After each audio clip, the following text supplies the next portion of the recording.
Hello everybody and welcome to the Gaming Grappler. This is a channel dedicated to talking about movie reviews, mixed martial arts, and of course the reason why you even click this video to start with gaming.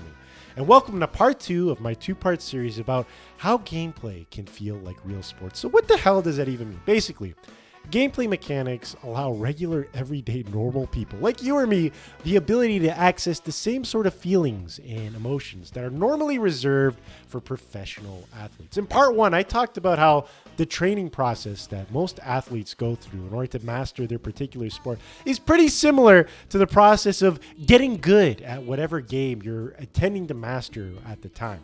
I also talked about how counter mechanics like Devil May Cry's Royal Guard system seem to be directly inspired by baseball. And if you're still confused as to what the hell I'm even going on about, well then you might want to watch part 1, big guy. It kind of lays out the entire premise and foundations for this series. Now with that being said, I just want to get the obligatory self-promotion out of the way. Please like, comment, and subscribe to the Gaming Grappler. Every bit helps. The more my channel grows, the more time, effort, and dedication I can put into making awesome videos for you guys.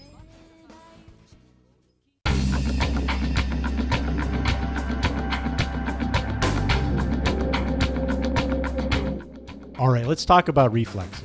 Most people will never experience what it's like to have superhuman reflexes. Superhuman reflexes is a state of mind that is only exclusive to professional athletes in the zone. Because let's face it, the average American will only experience what it's like to have superhuman reflexes when they save a pickle jar from falling out of the fridge. That's right, saving their groceries. But professional hockey players, professional goalies, have to have superhuman reflexes in order to function in their job. The fastest slap shot in hockey is 110 miles per hour. Professional goalies, a good goalie, can catch one of those. They can pluck it right out of midair like Mr. Miyagi catching a fly with chopsticks. And that is a painful thing to do. Catching a hockey puck hurts. That thing is solid rubber. But the only way a regular mortal human being can experience this without being athletic is through video games. For a player to experience what it's like to have superhuman reflexes, a video game has to be both incredibly fast and incredibly difficult. A good game that fits the criteria for what I'm talking about is Ultra Kill. Ultra Kill is a throwback first-person shooter that has an emphasis on speed, style, and mobility. And one of the stylish moves you can do in that game is you can flick a coin into midair and shoot it. That is about as difficult as it sounds. That coin actually has collision in the game, meaning that if it hits a wall or an enemy before you shoot it, it won't work. And you have to keep in mind that this is a game that swarms you with enemies from every angle and has an emphasis on movement. So not only are you shooting a coin out of midair, you have to do it while you're getting bombarded by every angle. But a player, if they take the time to master this mechanic, will find that in order to do it, they have to have good reflexes and get into the zone. It's one of my favorite mechanics that I've seen recently pop up in gaming.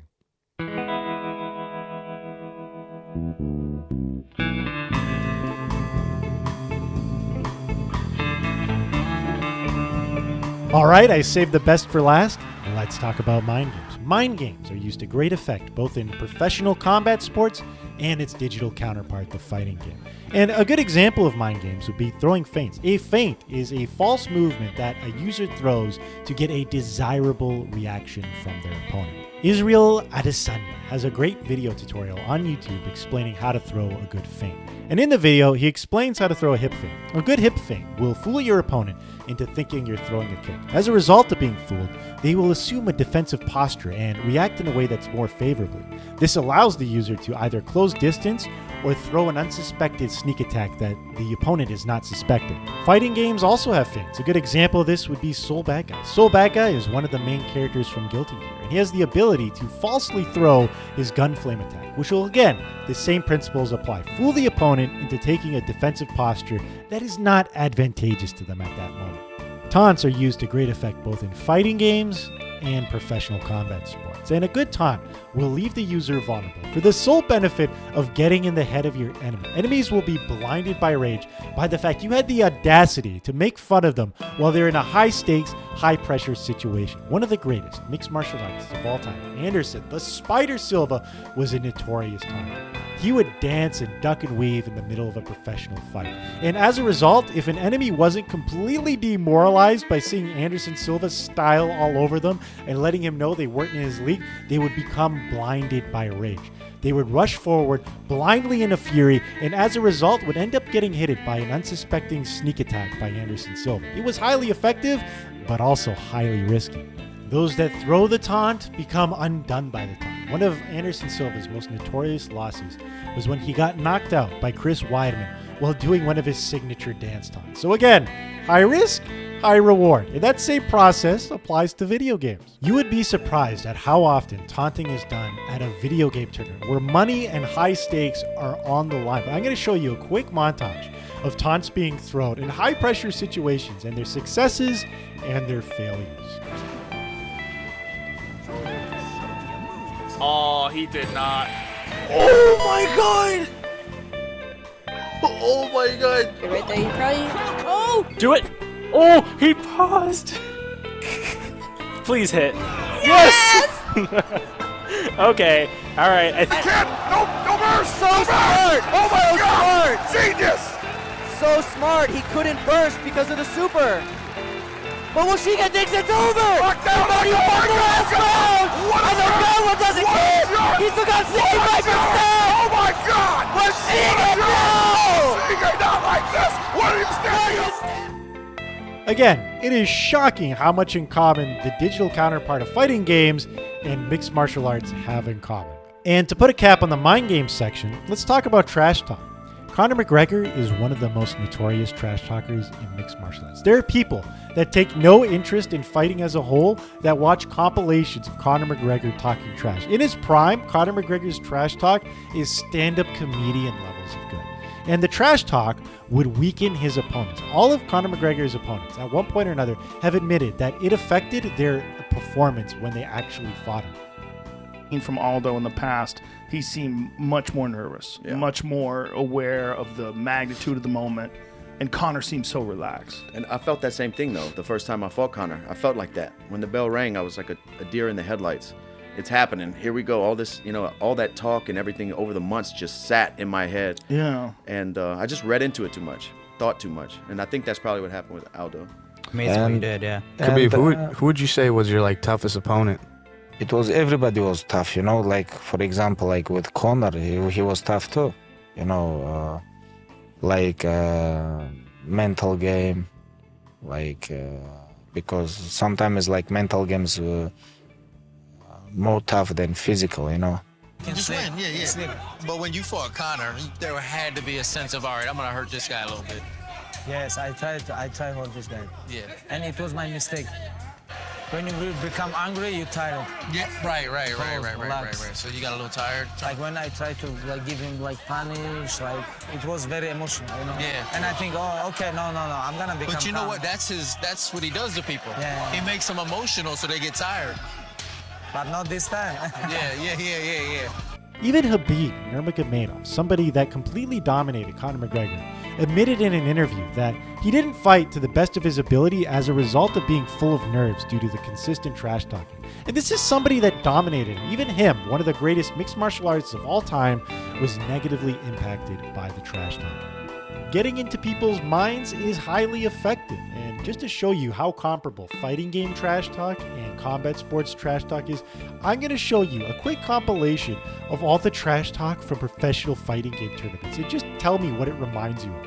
And when you heard that Eichelman would be taking his spot, what then did you think? Easy money! Me, it's a celebration. When you sign to fight me, it's a celebration. You ring back home, you ring your wife. Baby, we done it. We're rich, baby. Conor McGregor made us rich. Break out the red panties. We're rich, baby. Well, jump three, and that's gonna do it. Buffalo taking out Scar with the pop-off. That's right, there's some beef between these guys. There's some beef, so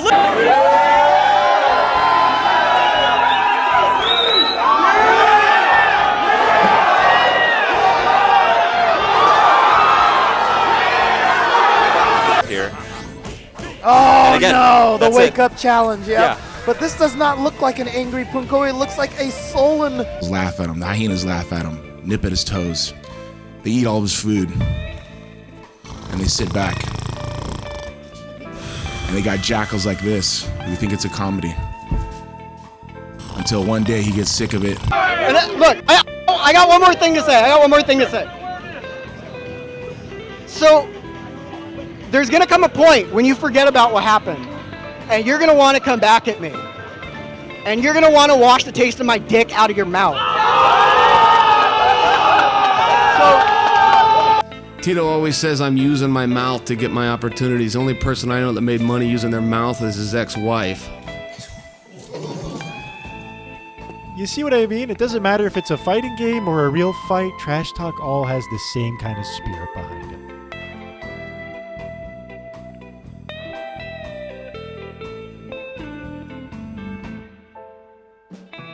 Well, I think that covers all my bases, but the main point of this video is just to show you that while video games and real-life athletics are completely different, video games allow an avenue for regular human beings that aren't athletically gifted or talented to experience what it's like to be a professional athlete, to be in the same sort of mindset where you're in the zone, to use the same kind of tactics like mind games and trash talking and taunting, and to see their effects in real time. Video games allow an avenue for regular people to feel great, and that's the appeal of them. Woo! Finally finished, over 20 minutes long, and I finally got the video done. I just want to say that editing these videos is a complete monster. The YouTube copyright algorithm could give less of a damn if your video actually falls under fair use or not. But you can help me by please like, comment, and subscribe. The more my channel grows, the more time and opportunity I could spend working on them, and the better content I could give you. So that being said, please subscribe to The Gaming Grappler, and I'll catch you later.